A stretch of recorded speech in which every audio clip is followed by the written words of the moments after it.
The Galactic Confederation had conquered 17 solar systems, subjugated 43 sentient species, and established the most feared military force in the known universe. Their warships were living nightmares of angular metal and pulsing energy weapons. Their soldiers were bred for battle, enhanced for combat, and trained from birth to destroy any opposition. In the chronicles of the Confederation, diplomacy was just another word for delayed victory. So when their long-range scanners detected unusual energy signatures from the third planet of an unremarkable yellow star, they naturally assembled their most elite battlecruiser and a complement of their fiercest warriors. The first contact protocol in the Confederation was simple: arrive in overwhelming force, demand submission, and graciously accept surrender or gloriously destroy resistance. Captain Draz, six-limbed veteran of the Proxima Centauri campaign, stood on the bridge of the inevitable conquest as they decelerated into Earth's orbit. Status report, he barked, his translator rendering his clicking mandibles into universally understood language. Planet shows advanced technological development, minimal orbital defenses, and, the sensor officer hesitated, unusually high levels of electromagnetic communication. They talk too much, Draz concluded, typical of pre-Confederation species, to prepare the delegation. I want our finest warriors ready to meet whatever champions they send. Meanwhile, on Earth, the United Nations Security Council was having what could generously be described as a meltdown. An alien spacecraft the size of Manhattan just parked itself above Geneva, and they're demanding to meet our greatest warriors. The Secretary General wiped sweat from his brow. Who do we send? Special forces? Olympic athletes?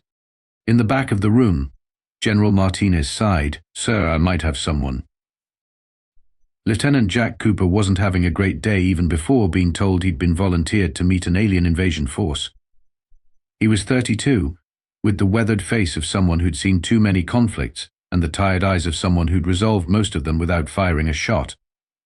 His service record called him a diplomatic specialist. His fellow Marines called him the negotiator, half in respect, half in jest. Let me get this straight, Cooper said, straightening his dress uniform.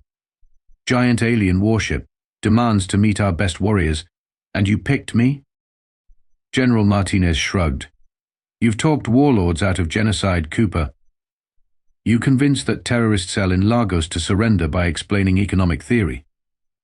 If these aliens want to see humanity's deadliest weapon, I'm sending you and your mouth.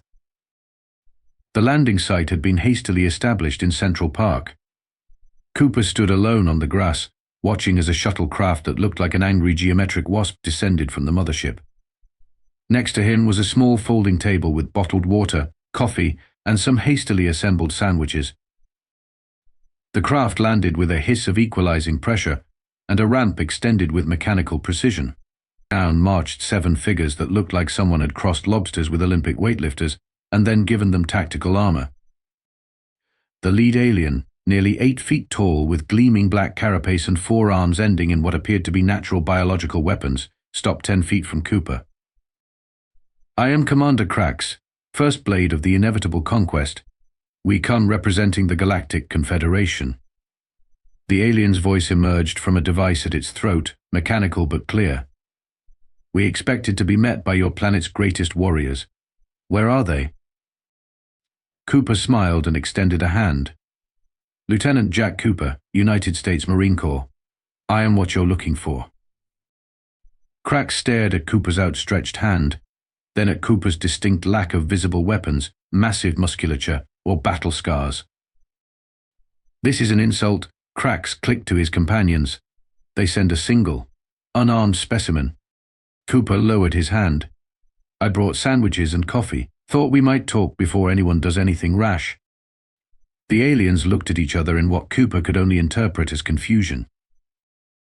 Talk? Krax finally said.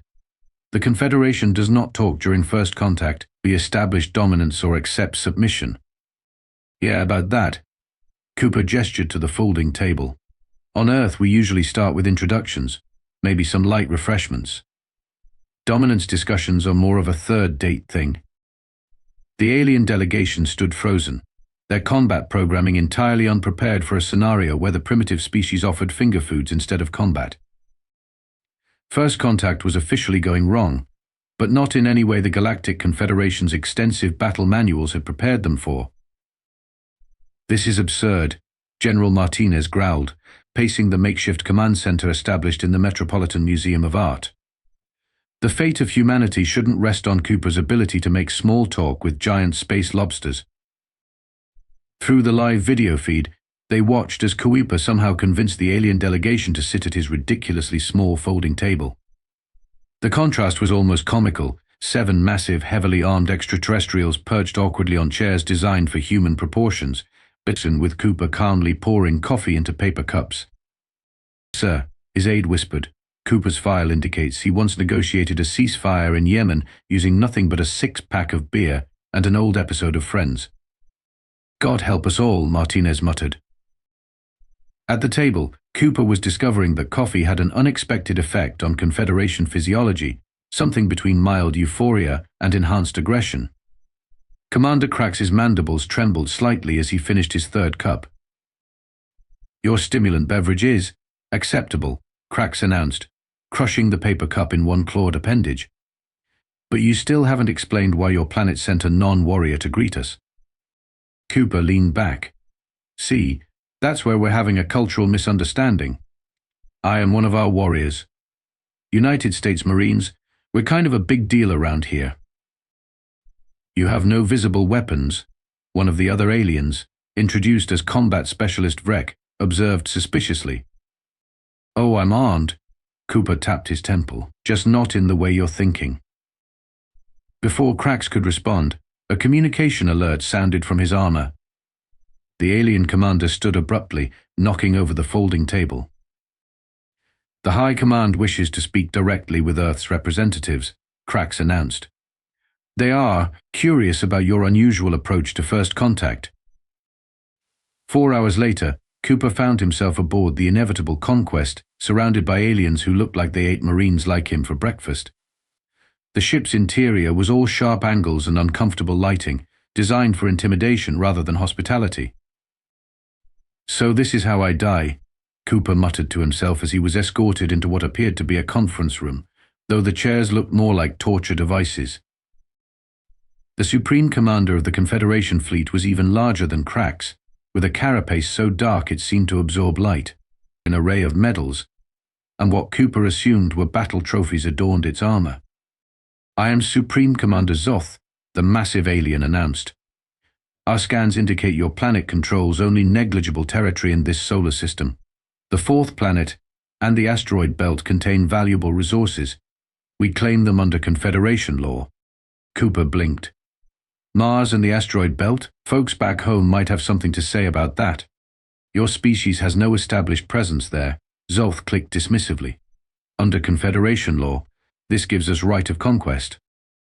"That's not how we see territorial claims," Cooper explained.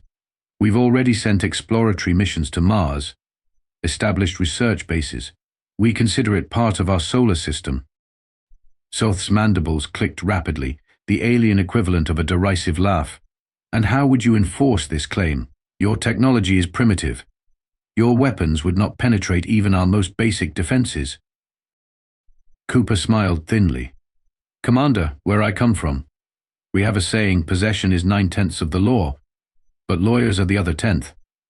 We might not be able to stop you militarily, but trust me, you don't want to start a relationship with humanity by stealing our backyard."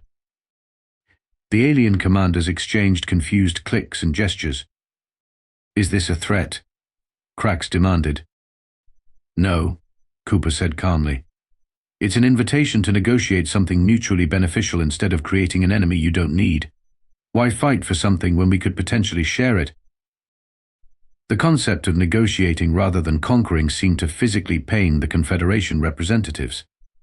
Cooper could practically see their warrior programming short-circuiting. "The Confederation does not share," Zoth finally declared. "We conquer. We dominate. This is our way." "Well," Cooper sighed, "our way involves finding solutions where everybody wins. But if you prefer testing your approach against ours," he shrugged, "I suppose we could settle this the traditional way." Crax leaned forward eagerly. "Combat?"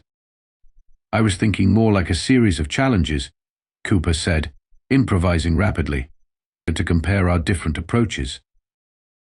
The aliens conferred among themselves in their clicking language before Zoth turned back to Kuiper. They accept these challenges. When we win, we take the territories without further discussion.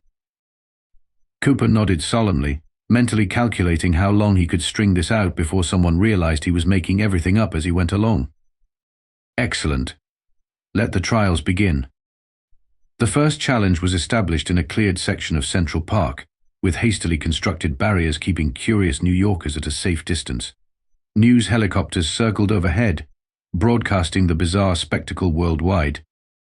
Commander Krax stood in full battle regalia, his exoskeleton gleaming under the midday sun. Across from him, Cooper wore standard military fatigues and an expression of calm confidence that belied the absurdity of the situation. This first trial, Zoth announced from a hovering platform, will test tactical combat prowess. Commander Krax will demonstrate Confederation battle techniques. Cooper nodded. And I'll demonstrate Earth's approach to conflict resolution. A murmur ran through the crowd of watching humans and aliens. General Martinez, watching from the command post, buried his face in his hands. Begin, Zoth commanded. Krax immediately assumed a fighting stance, his forearms extending to reveal various natural weapons, serrated edges, pincer-like appendages, and what appeared to be natural projectile launchers built into his exoskeleton. Cooper sat down cross-legged on the ground. What is this? Krax demanded, mandibles clicking in confusion. I'm establishing a neutral position, Cooper explained. In human conflict resolution, we start by de-escalating. De-escalating is not combat. Exactly, Cooper smiled. See, the most advanced form of tactical combat is avoiding combat altogether. Why fight when we can solve the problem without bloodshed? The alien's compound eyes seemed to pulse with frustration. This is not the trial. Actually, Cooper countered. You agreed to tests comparing our approaches. This is ours. If I can resolve whatever scenario you present without combat, that demonstrates superior tactical thinking. The Confederation observers buzzed with what sounded like angry disagreement. Zoth floated down on his platform. He explained this strategy. The Supreme Commander demanded. Cooper shrugged. Simple. Your warrior defeats an opponent, you've made an enemy. I solve a problem without fighting. I've potentially made an ally, which approach secures longer-term success.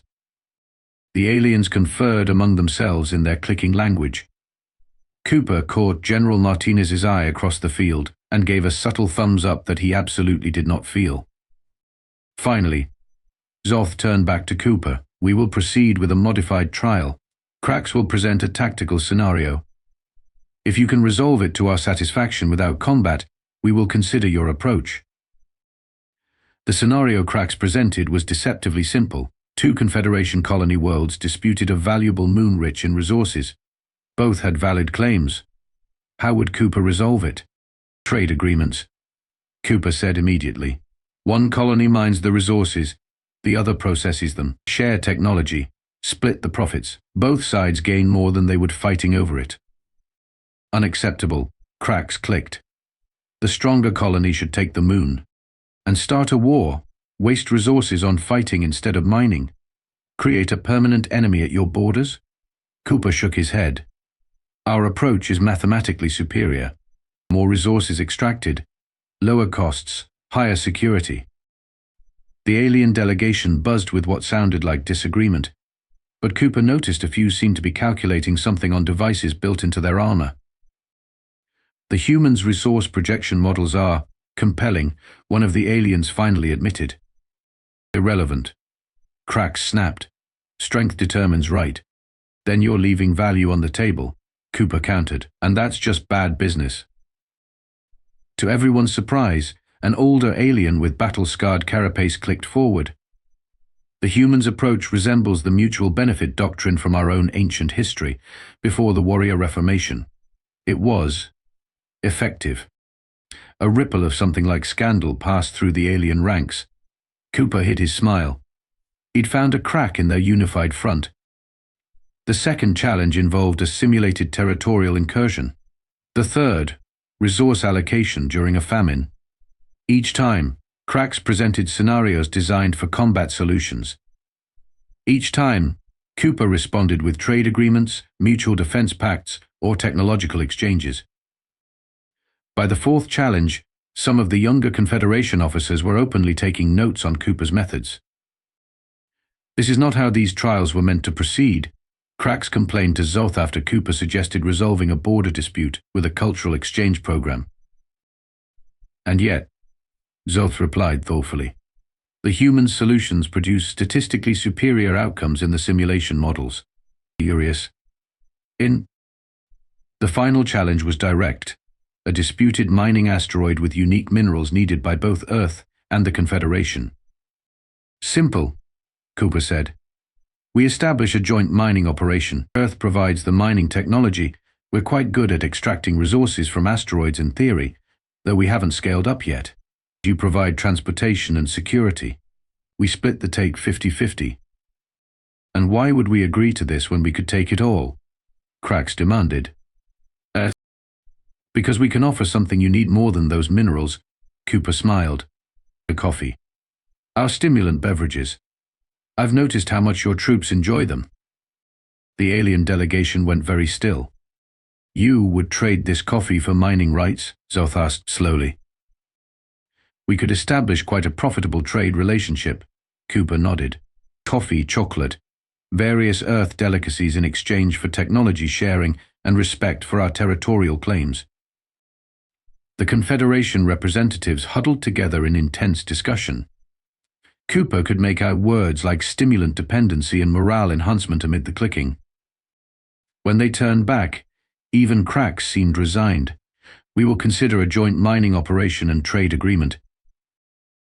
Cooper didn't dare look at the human observers, knowing he'd see a mixture of disbelief and relief on their faces. Instead, he extended his hand toward Cracks. To successful negotiations. After a moment's hesitation, the alien commander extended one of his upper limbs and awkwardly grasped Cooper's hand.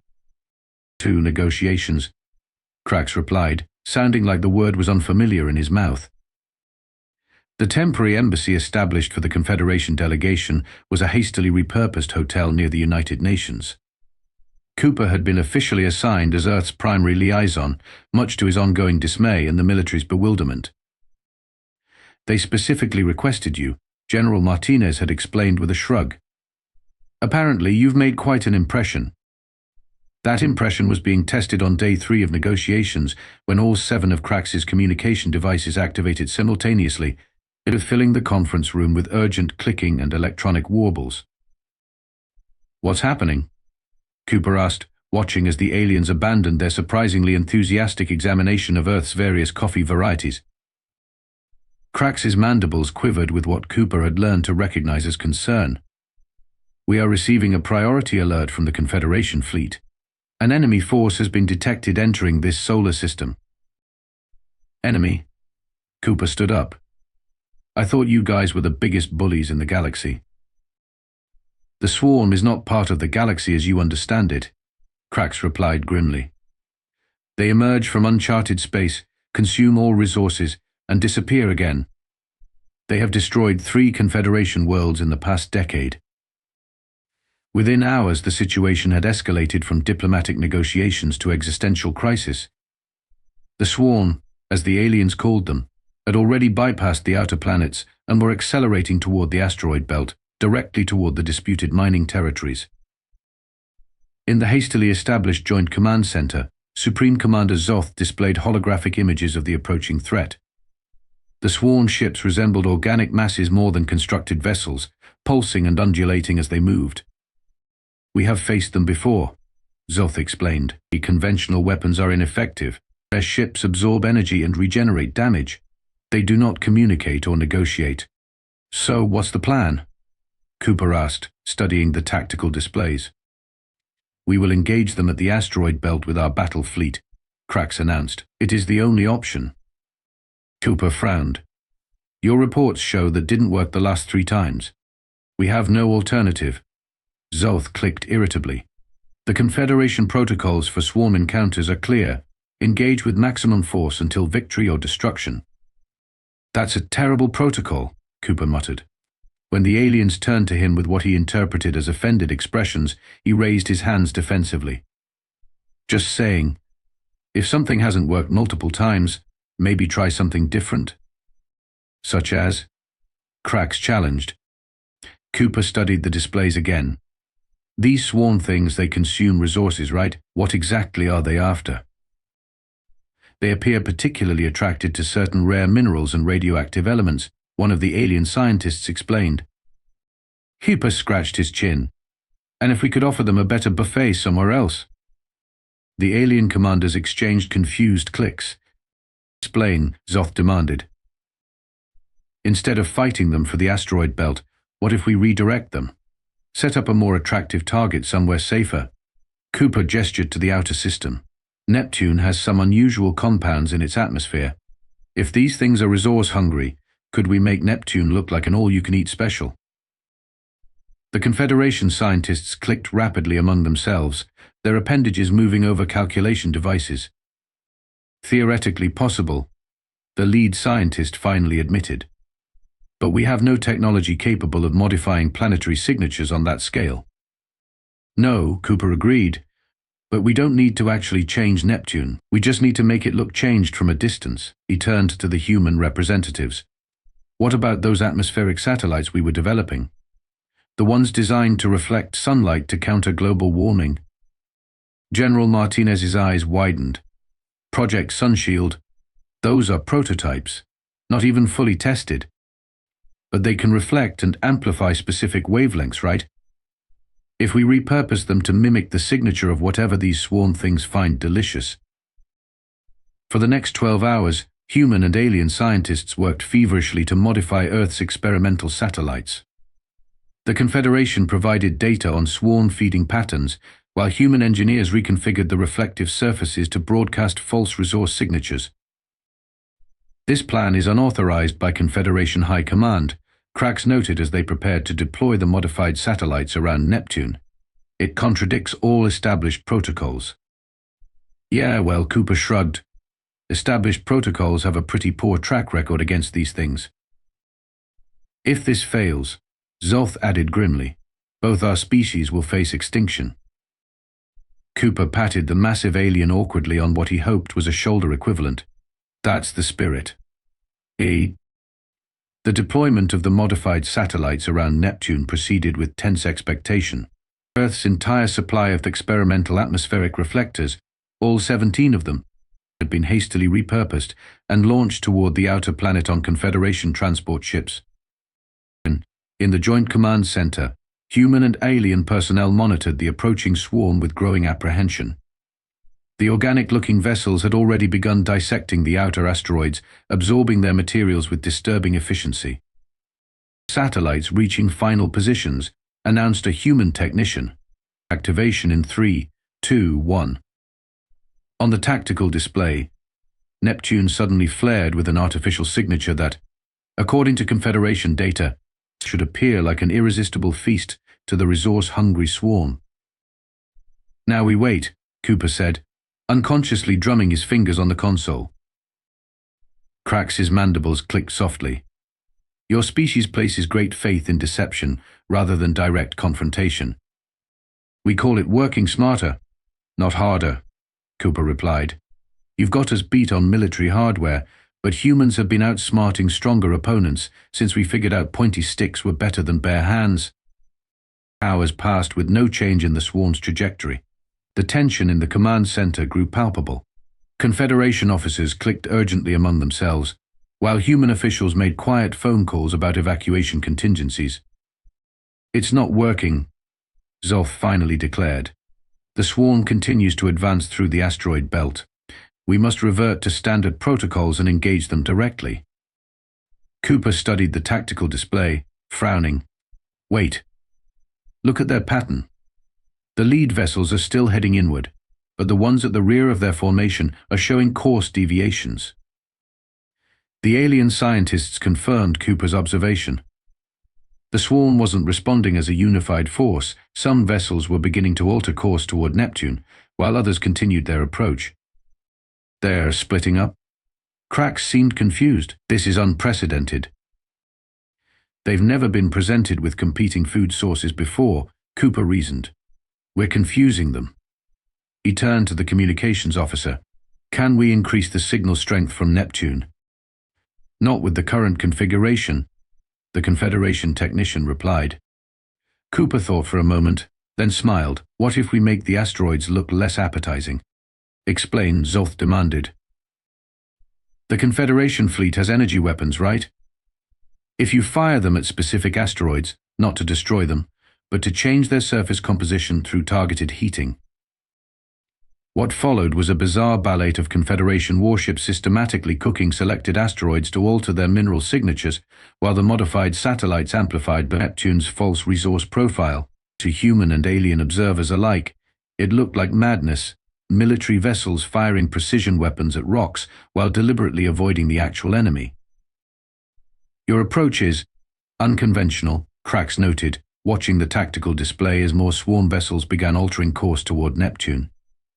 Humans specialize in unconventional, Cooper replied. When you can't win a fair fight, change the rules. Gradually, the strategy began to work. More and more swarm vessels diverted toward Neptune, drawn by the false promise of abundant resources. The remaining vessels, though still formidable, represented a much more manageable threat. We should strike now, Krax urged, his warrior instincts clearly unsatisfied with the passive approach. The reduced swarm force is within our capacity to engage. Cooper shook his head. Still too risky. Let's see if we can thin them out more. But the remaining swarm vessels suddenly accelerated toward Earth, as if sensing the deception. They've detected our interference, Zoth announced grimly. We have no choice but to engage. And true. As the Confederation fleet moved to intercept the approaching swarm, Cooper had a final inspiration. Wait, what about your ship's jump drives? The ones you use for faster-than-light travel? What about them? Krax asked. Can they be activated without a ship? Like detached and detonated? The alien commanders exchanged looks that Cooper interpreted as shock. Theoretically, the chief engineer clicked hesitantly, but the energy release would be catastrophic. Exactly, Cooper grinned. We lure the remaining swarm to a specific point, then detonate a jump drive. According to your own data, they're attracted to energy sources, right?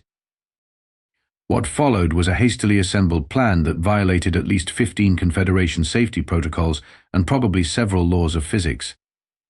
A single jump drive was modified to emit its distinctive energy signature without activation, mounted on a remote-controlled vessel, and positioned in the path of the approaching swarm. This is insanity, Krax muttered as they watched the swarm vessels change course to investigate the energy source, using our most sophisticated technology as explosive bait. Sometimes, Cooper replied, you need to sacrifice a piece to win the game. When sufficient swarm vessels had clustered around the bait, the order was given. The jump drive detonated in a spectacular release of energy that momentarily outshone the sun itself. When the sensors cleared, the remaining swarm vessels were either destroyed or severely damaged, drifting aimlessly. In the command center, humans and aliens alike stood in stunned silence. It worked, Zoth finally said, sounding almost disappointed that victory had come through trickery rather than glorious combat. Don't sound so surprised, Cooper grinned. Humanity's been solving problems by thinking outside the box since we lived in caves. As the Confederation fleet moved to eliminate the remaining damaged swarm vessels, Krax approached Cooper with a gesture that might have been respect.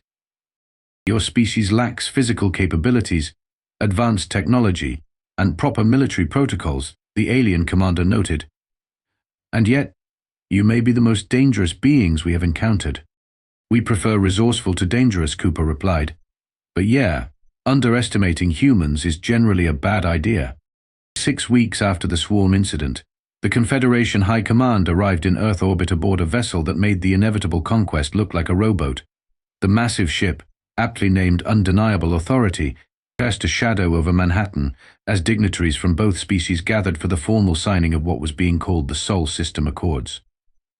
Cooper, now sporting a new uniform with hastily designed interspecies diplomatic corps insignia, stood beside General Martinez as they awaited the Confederation delegation.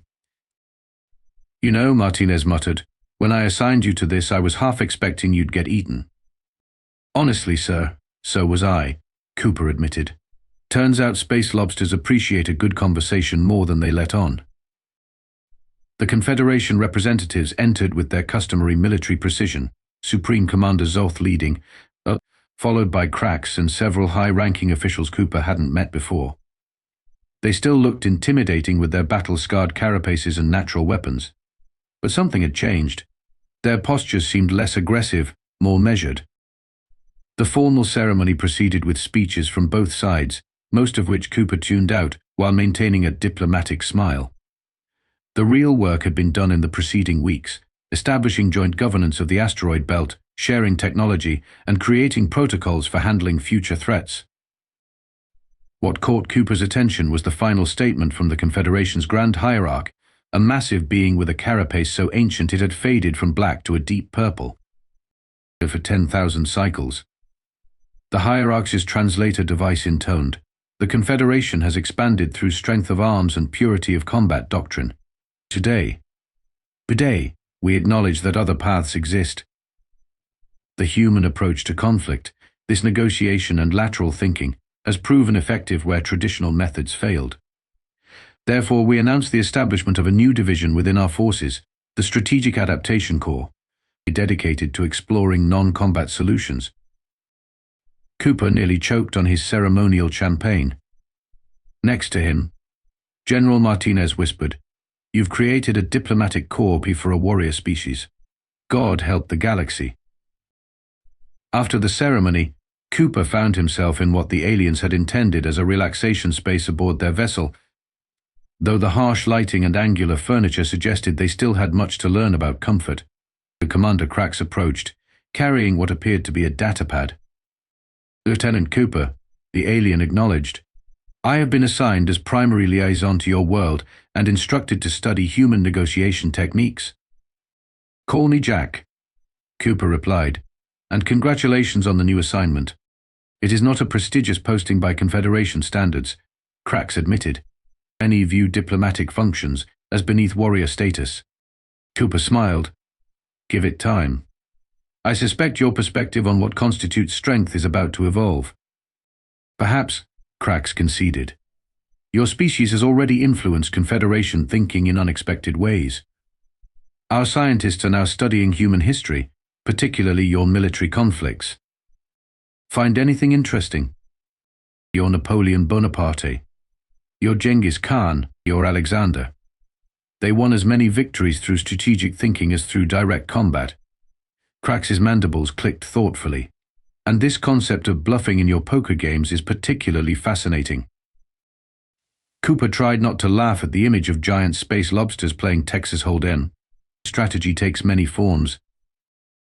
As the reception continued, Cooper overheard snippets of conversation between human and alien delegates, discussions of trade routes, cultural exchanges, and joint scientific ventures.